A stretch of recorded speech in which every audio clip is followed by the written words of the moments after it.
오늘은 네이버 플랫폼을 잘 활용하기 위해서 꼭 알아야 하는 키워드에 대해서 알아보겠습니다. 마블사키.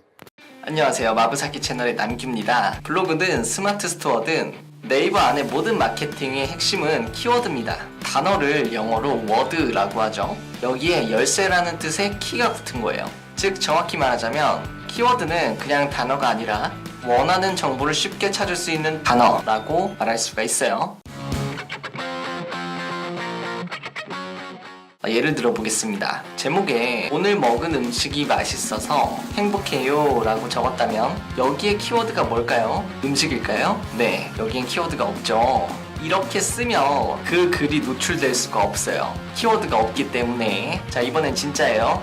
만약 SNS 마케팅 노하우를 공개합니다 라는 제목이 있다면 어떤 것이 키워드로 분류될 수 있을까요? 우리 3초만 마음속으로 생각해 봅시다. 하나, 둘, 셋. 생각하셨나요? 우선 SNS 마케팅은 키워드가 맞아요. 공개합니다는 키워드가 아니에요. 이해가 되시죠? 그럼 노하우는 키워드일까요? 아닐까요? 네, 정답은 아닙니다. 왜냐하면 어떤 노하우인지 모르기 때문이에요. 실제로 네이버에서 검색을 해보면은 여드름 패치, 워닝 케어 노하우, 문제집 노하우, 과학 영재 합격생의 합격 노하우 등등이 나옵니다. 반면에 SNS 마케팅 노하우는 어떨까요? SNS를 활용해서 마케팅에 도움을 주는 노하우들에 대한 이야기들이 쭉 나오죠. 이것은 키워드가 될 수 있겠죠.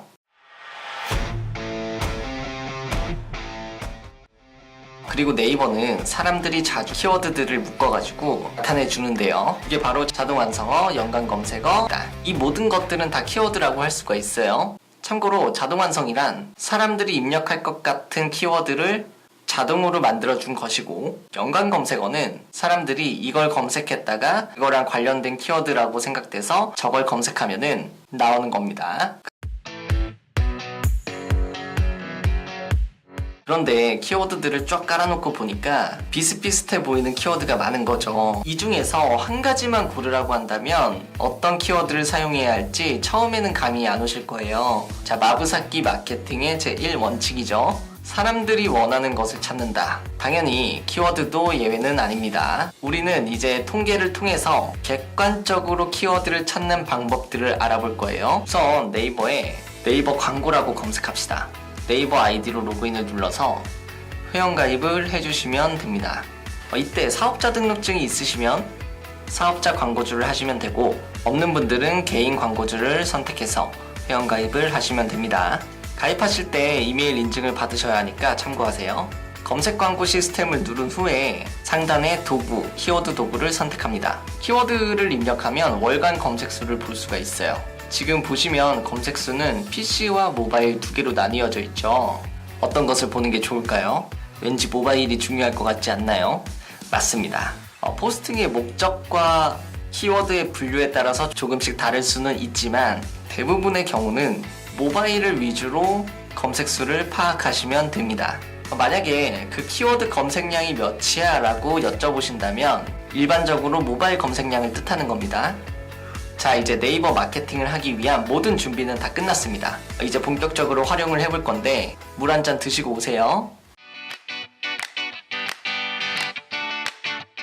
네이버 마케팅을 하다 보면 한 가지 문제가 있습니다. 네이버는 키워드를 남발하는 행위를 정말 안 좋아해요. 그래서 상품과 관련된 키워드가 아무리 많이 있어도 이걸 다 쓸 수가 없어요. 중복된 단어가 있다면 키워드 하나를 택하고 대신에 하나를 버려야 된다는 뜻이에요. 예를 들면 만약 제목이 육지거북 키우기, 육지거북 먹이, 육지거북 사료, 육지거북 정보 이렇게 쓴다면 언뜻 보기에는 각각 키워드별로 노출이 될 것 같지만 육지거북이라는 그 부분들이 계속해서 겹치기 때문에 웬만해서 이런 제목은 피하는 것이 좋아요. 검색을 해도 누락될 가능성이 너무 높습니다. 블로그뿐만 아니라 네이버 카페나 스마트 스토어도 다 마찬가지예요.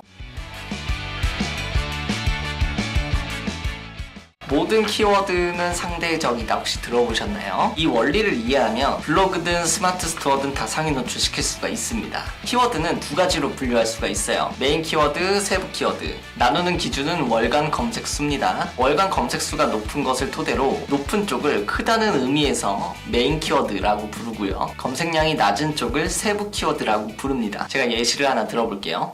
만약 사과즙을 판매한다고 해봅시다.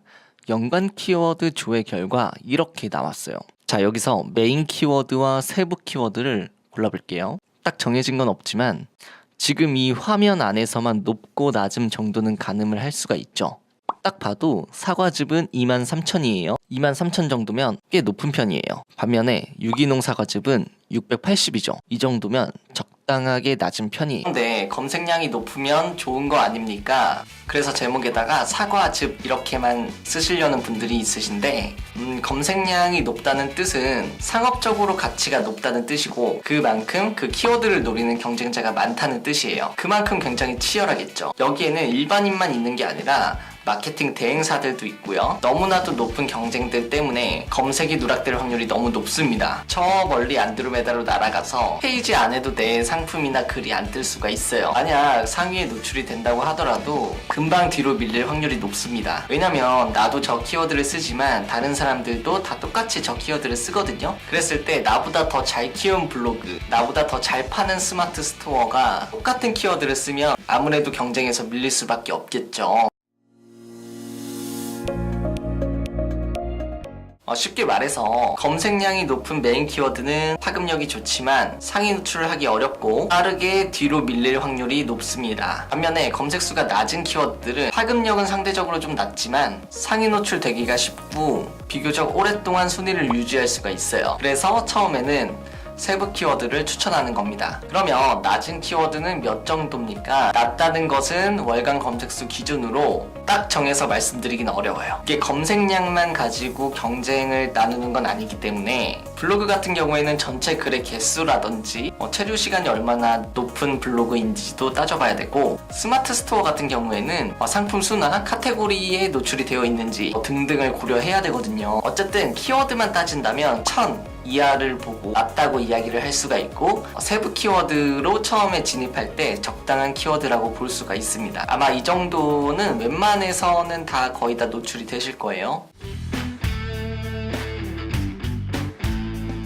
블로그든 스마트 스토어든 전략이 비슷해요. 네이버 알고리즘을 알려드리자면 처음에는 무조건 낮은 키워드로 접근하는 것이 좋습니다. 많이 보지 않더라도 일단 노출이 되어야 하니까요. 그리고 내가 쓴 글이나 상품이 그 키워드를 검색한 소비자들한테 선택을 받고 그 글이나 상품이 만족스러우면 네이버가 이 만족스러운 걸 체크하거든요. 조금씩 더 높은 키워드를 잡을 수 있게끔 설계되어 있어요. 물론 블로그나 스마트 스토어나 노출을 시킬 때 영향을 미치는 요소들이 다 다르기 때문에 이 키워드 한 가지만 가지고 절대적이라고 볼 수는 없지만 또 스마트 스토어 같은 경우에는 초반에 어드밴티지를 좀 주니까 그런 변수들도 있고 하지만 우리가 키워드에 대해서 정확히 알아야 되는 이유는 키워드를 잘 뽑았다고 해서 무조건 상위 노출되는 건 아니지만 상위 노출되고 있는 글이나 상품을 보면 모두 키워드를 잘 넣었을 거예요. 키워드에 대해서는 우선 이 정도까지만 알고 계시고 이 이후로는 추후에 제가 각각에 대해서 블로그면 블로그, 스마트 스토어면 스마트 스토어에 대해서 심화 버전을 만들겠습니다. 오늘 영상은 여기까지입니다. 봐주셔서 감사드리고 이 영상이 도움이 되셨다면 구독과 좋아요 부탁드립니다.